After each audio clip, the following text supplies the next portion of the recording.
é o Evangelho segundo Jesus, o Cristo, segundo aquele único capaz de julgar vivos e mortos. É na presença dele que estamos. Hoje, Mateus, capítulo 7, ele fala, Jesus fala e diz a todos os seres humanos, diz a todas as criaturas, especialmente a mim: não julgueis, para que não sejais julgados, porque o critério desse julgamento voltará sobre você, pois o critério com que julgardes sereis julgados, e com a medida com que tiverdes medido os outros, vos medirão também. Porque vês o argueiro, porque vês o cisco, um pedacinho de madeira, um cisco grande que caiu no olho do teu irmão, porém não reparas, não enxergas a trave enfiada no teu próprio olho. Como dirás a teu irmão: deixa-me tirar o cisco do teu olho, quando tu tens uma trave enfiada no teu? Hipócrita,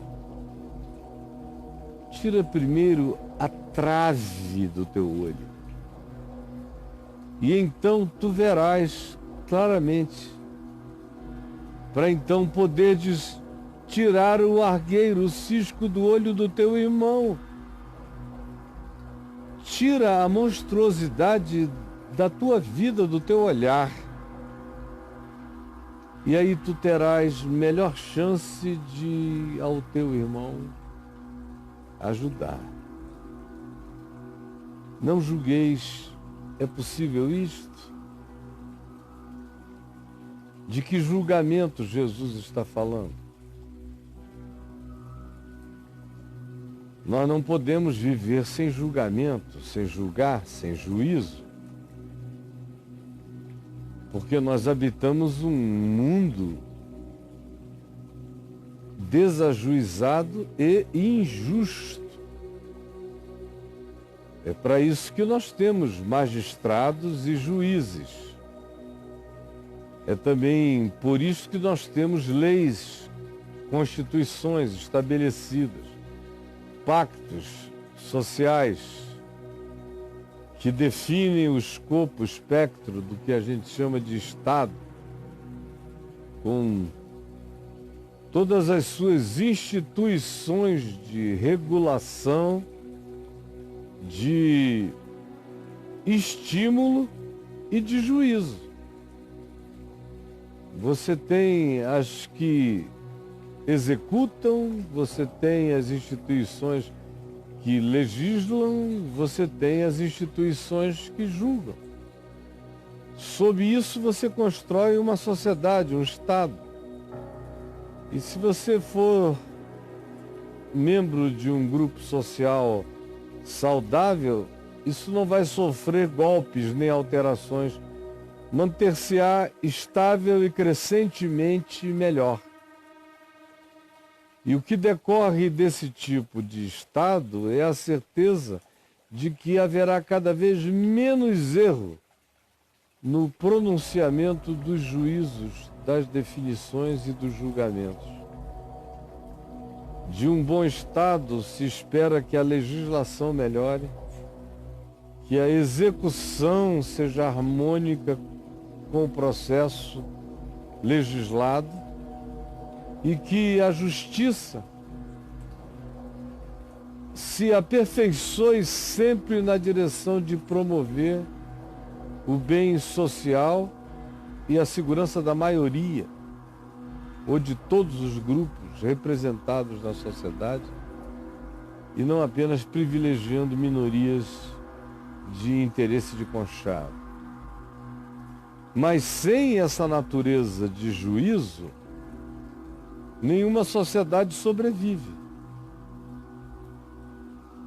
E as instituições precisam de regulamentações, precisam de padronizações, precisam de regimentos.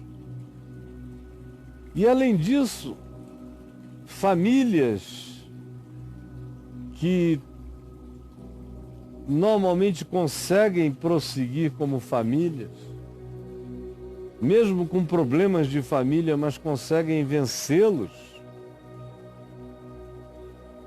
ainda assim, ou especialmente é assim, vence-se o problema quando existem critérios, quando existem pessoas de referência a quem se respeitar, se reverenciar, se honrar, pessoas que se façam respeitar porque respeitem os outros e porque não transgridam princípios que são enunciados a todos e que precisam ser praticados pelos mais envelhecidos, pelos mais adultos, pelos mais experientes, pelos mais parentais de todos dentro desse ambiente familiar.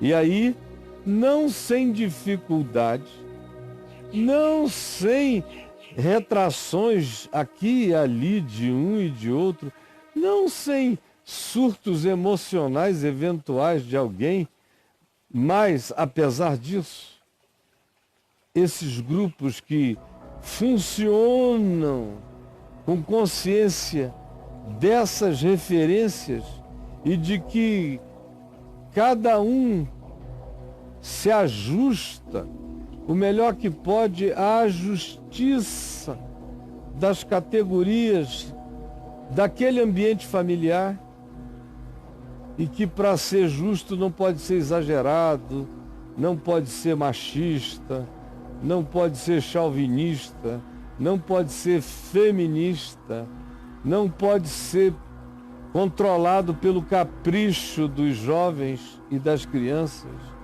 e nem pode ser tangido pelo mau humor de idosos raivosos, não resolvidos e amargurados, mas ao contrário, se houver um mínimo dessa estabilidade, dessas percepções e desses padrões, os padrões servem para que cada um se julgue à luz desse acordo familiar, desse eixo familiar,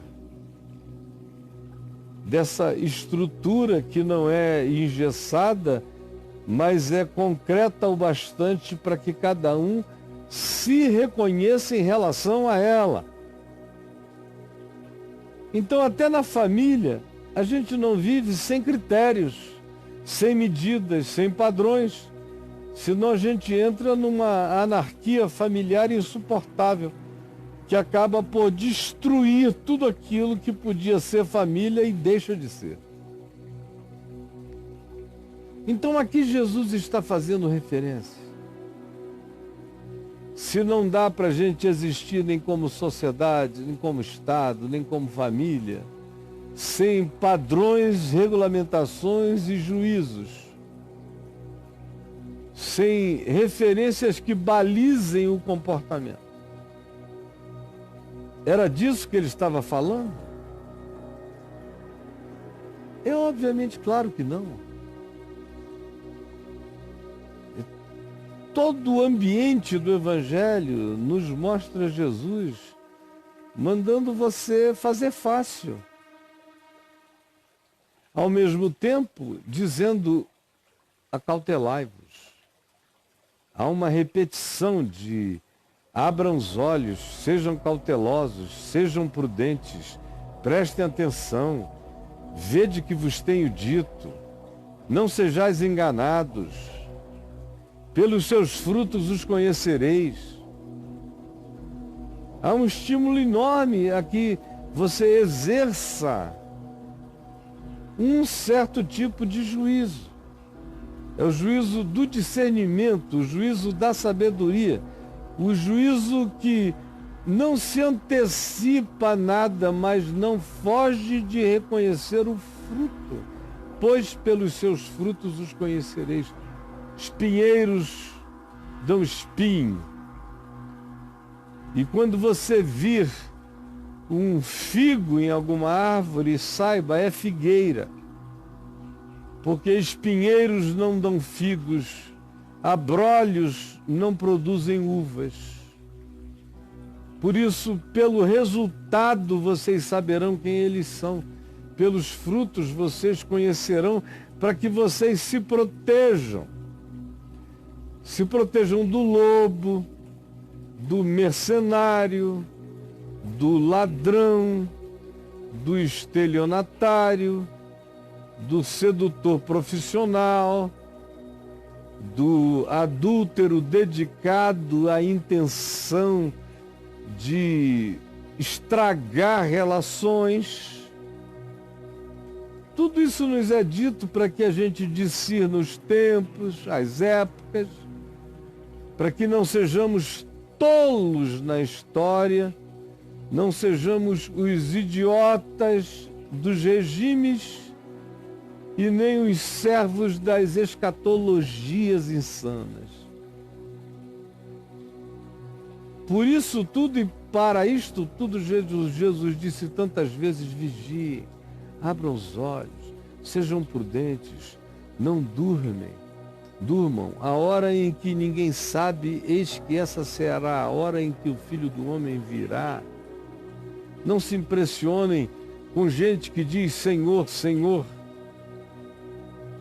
porque nem todo que me diz Senhor, Senhor, tem a ver comigo ou entrará no meu reino. Não se impressionem com gente que diz eu curo, eu profetizo, eu realizo milagres, eu sou poderoso. Não deem a mínima para esse jactante. Prestem atenção em frutos do caráter. Vejam e observem quem ama, quem é leal, quem é fiel, quem é humilde, quem é simples, quem é servo, quem é íntegro, quem é pacificador, quem é generoso, quem é misericordioso, quem tem domínio próprio. Esse é aquele que me conhece, esse é aquele que carrega a minha natureza nele, porque ele dá o fruto do amor do meu espírito. Eu sou amor pelos frutos decorrentes do amor plantado no centro do caráter de um ser humano e que produz todas essas expressões de vida. É por esse fruto que vocês vão saber o que é o quê. Milagre não mostra nada. E na maioria das vezes o mundo está cheio de milagreiros mentirosos, falsos aproveitadores, estelionatários, ou de gente que usa o nome de Deus, Senhor, Senhor, só como camuflagem. É pelo fruto que você conhece. E aí você pergunta, se é pelo fruto que eu conheço, o que eu faço? Você só discerne e evita. Evita o erro, evita a mentira, evita o estelionato, evita o engano. Se afasta desse caminho. Você não é chamado para parar de exercer reflexão que julga ideias. Eu penso o dia inteiro sobre conceitos e ideias que podem ser verdadeiros ou falsos. E eu sou chamado para exercer essa maturidade. esse juízo de discernimento conceitual. Eu só não sou chamado para aplicar condenações a pessoas. Eu não sou chamado, ao contrário, sou proibido. Por mais certezas que eu tenha no coração, eu sou proibido de separar o joio do trigo. Eu sou proibido de botar uns à direita para a salvação e outros à esquerda para a perdição. Eu sou proibido de dizer que alguns, porque não são como eu acho que deveriam ser, irão para o inferno. Eu sou proibido de trazer sentenças e sou proibido de exercer condenações e sou proibido de ser o carcereiro antecipado desses condenados. Porque não se faz isso, porque eu não tenho capacidade para isso, porque é uma presunção minha, porque na minha relatividade eu não tenho esse poder, porque a minha própria presunção de ver é sobretudo presunção, porque Jesus disse que não tem ninguém, não há ninguém que não tenha alguma coisa turvando o seu olhar, maculando a sua percepção, nublando o seu discernir final. Não há ninguém que não carregue, às vezes até uma trave enfiada no olho, e que consegue daqui olhar um cisco no olho de um irmão, mas não consegue ver a trave enfiada direto no seu próprio olho, lá no fundo. Não julgue, porque você não tem capacidade, você não tem olhar, você não tem visão. Você, no máximo, pode ver os frutos óbvios de uma certa produção para se defender, ou para acolher com a alegria calma de quem vai provando para ver se é aquilo mesmo. Mas exercer o juízo que separa, que condena, que destina, não, porque o exercício disso vai colocar você numa situação infinitamente pior. O pior do teu irmão, na maioria das vezes, ainda é melhor do que a tua presunção de visão. O pior do teu irmão é infinitamente melhor do que a trave enfiada no meio do teu olho. Não faça isso, é loucura. Nunca destine ninguém para lugar nenhum. Você corre o risco de, em assim fazendo, estar também se autodestinando. Não julgue para que você não seja julgado. E o critério é o mesmo. O critério que você usa para lá será usado sobre você. A medida que você usa para medir os outros, com ela você vai ser medido e você não vai passar. Você vai pesar mais do que pensava e vai ultrapassar nos seus excessos aquilo que você nem imaginava. Por isso, cuida de ti. Tira a trave do teu olho. Tira esse taco de beisebol enfiado no meio dos teus olhos, enquanto tu pregas contra o cisco no olho do teu irmão, que tu não conheces, que tu não amas, tu nunca deste nada por ele. E mesmo que um dia tu tivesses dado, não faças isso para que isso não volte como uma medida que certamente voltará contra você, sem dizer que frequentemente você é mais cego do que o teu irmão com olho turvo. com cisco nos olhos. Não se ofereça para ser oftalmologista do próximo quando você carrega uma espada de esgrima enfiada no seu olho, enorme e pendulante. Não faça isso. Se ajude, se cure, se enxergue. Meu senso de juízo, Jesus recomenda que seja usado para eu julgar a mim mesmo. Ele diz, e Paulo repete, se nos julgássemos a nós mesmos, não seríamos julgados. Se a gente usasse esse critério que a gente tem para julgar o próximo, para se julgar, para se controlar, para se enxergar, para se admitir na verdade e para se deixar curar na verdade, ninguém nos julgaria e nada nos julgaria, porque estaríamos vivendo da maneira mais honesta possível, procurando submeter a nossa vida à verdade que a nossa consciência conhece. Jesus disse: conheça a verdade para você, não para o seu próximo.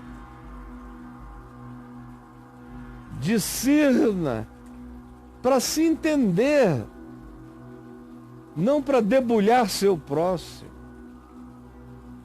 Porque se você fizer isso contra ele, tanto mais quanto você se especialize nisto, mais você acumula juízo. Juízo sobre a sua própria vida, sobre a sua cabeça, porque inapelavelmente vai voltar. Não julgueis, para que não sejais julgados, porque com o critério que julgardes, também sereis julgados, e com a medida a qual medirdes vós, também sereis medidos. Não te ponhas a buscar ciscos na vida do teu irmão, ou mesmo que sejam camelos, estão na vida dele. Quanto a ti, te enxerga e olha a trave no teu olho. Se tu te curares na verdade todo dia, quem sabe um dia, com amor, com uma licença muito obsequiosa e amorosa, você consiga tirar o cisco de alguém que, percebendo que você olha a vida com amor e sem juízo, peça ajuda a você. Do contrário, não faça isso. Porque tanto mais quanto você faz, mais você garante a severidade do seu próprio juízo. E eu não estou falando, como já disse no início, desses juízos constitucionais, ou do Estado, ou das legislações, ou dos regimentos humanos. Eu estou falando, e Jesus falava não disso. Ele está falando de juízos morais, juízos éticos, juízos escatológicos, juízos que destinam os homens para a danação, ou que separam homens, ou que criam supremacismos e separatismos. É disso que Jesus está falando, e ele está dizendo: vai chegar teu dia, vai chegar a tua hora. Mesmo que você escape disso na terra,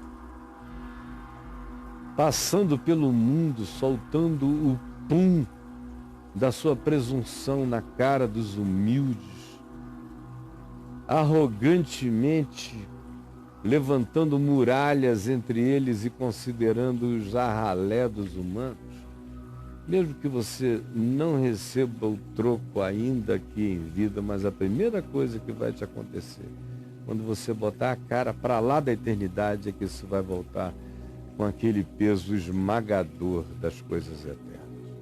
Antes você tivesse sido disciplinado aqui, entre o berço e a sepultura, do que experimentar a angústia da alienação, da separação, do juízo, do menosprezo com o qual você julgou as pessoas e que vai voltar com categorias de qualidade eterna como experiência para a tua alma perversa.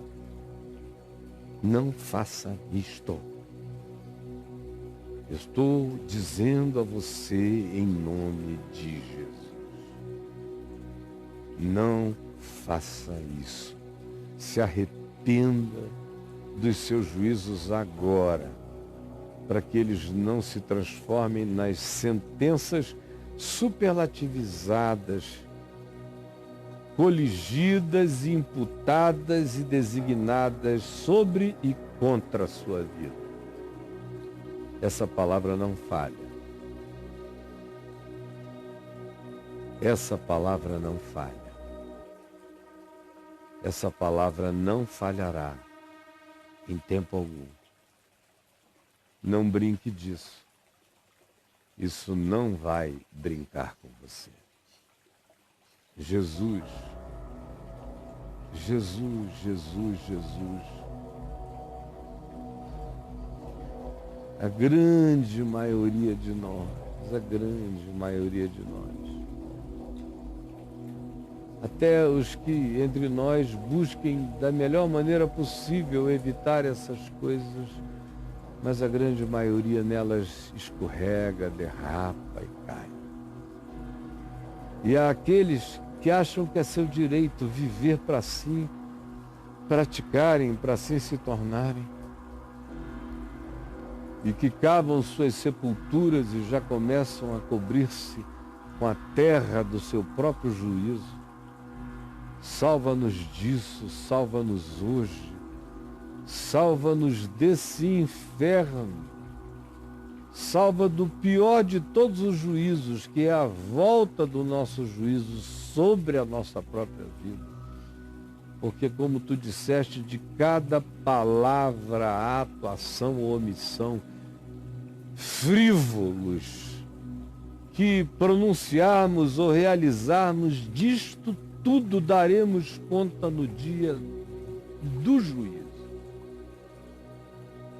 No dia da luz, inescapável e inadiável. Dia pelo qual cada um de nós atravessará. Ajuda-nos a nos julgarmos hoje e a nos deixarmos julgar pelo Evangelho, para que sejamos curados ainda no caminho, para que não tenhamos que conhecer o inferno como disciplina. Porque tendo andado e andado com todas as oportunidades do perdão e da graça, preferimos ser os atormentadores dos diferentes. Salva-nos da nossa própria soberba de julgar, que é nojenta e que é insuportável. É o que eu te peço que tu realizes no meu coração e no coração de cada um que me ouve hoje, ouvindo a voz de Jesus, porque tu falas, Senhor. É o que eu te peço. Em teu nome. Amém.